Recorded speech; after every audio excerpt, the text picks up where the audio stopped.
नमस्कार मंडळी, माझ्या स्वयंपाकघरात तुमचं स्वागत आहे।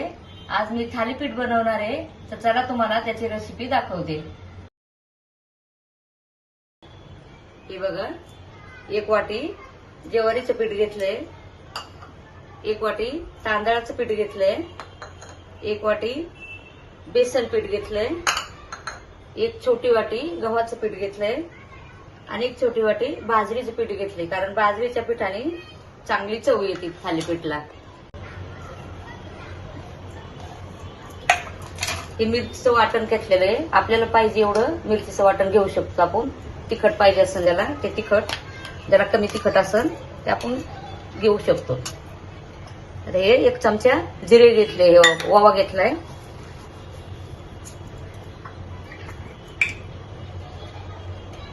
आपली ही घरची जिरा पावडर आहे,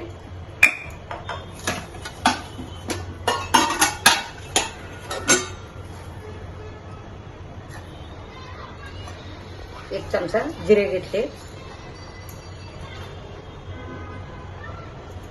2 चमचे हळद घेतलेली आहे आणि ही कोथिंबीर घेतलेली कापून आपण एवढे। आता आपल्याला याच्यात घालायचे चवीपुरतं मीठ।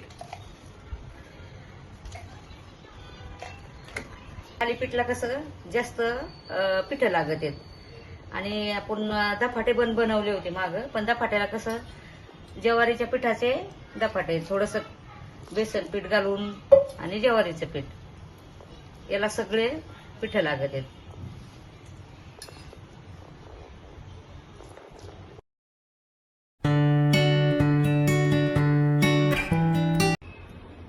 चला आता आपलं हे थालीपीठ एकदम मस्त भिजलेलं आहे 10-15 मिनिटात।